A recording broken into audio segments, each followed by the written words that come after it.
അസ്സലാമു അലൈക്കും വറഹ്മത്തുള്ളാഹി. We the people of India, നമ്മൾ ഇന്ത്യയിലെ ജനങ്ങൾ, ഇങ്ങനെയാണ് നമ്മുടെ ഭരണഘടന തുടങ്ങുന്നത്.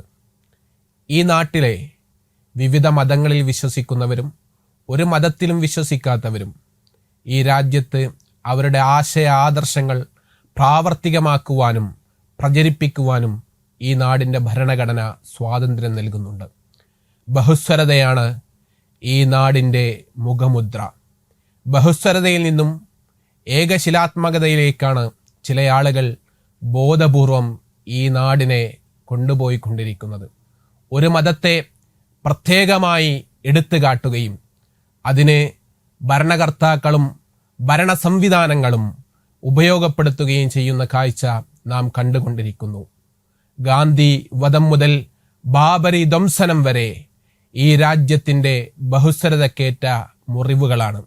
ആ മുറിവുകളുടെ മുകളിൽ വീണ്ടും കുത്തി പരിക്കേൽപ്പിക്കുകയാണ് ചിലർ ചെയ്തുകൊണ്ടിരിക്കുന്നത്.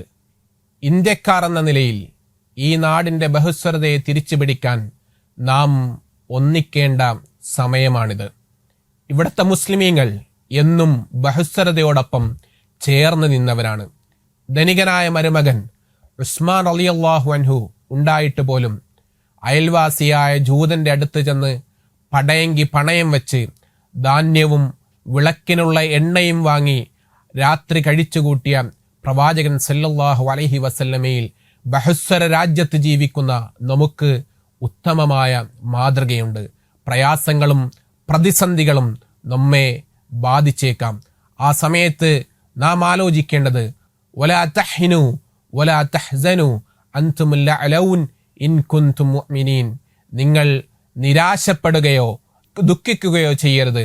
നിങ്ങളാണ് ഏറ്റവും ഉത്തമർ, വിശ്വാസികളാണ് എങ്കിൽ എന്നതാണ് വിശുദ്ധ ഖുർആൻ നമ്മെ പഠിപ്പിക്കുന്നത്. ഏവർക്കും റിപ്പബ്ലിക് ദിനാശംസകൾ.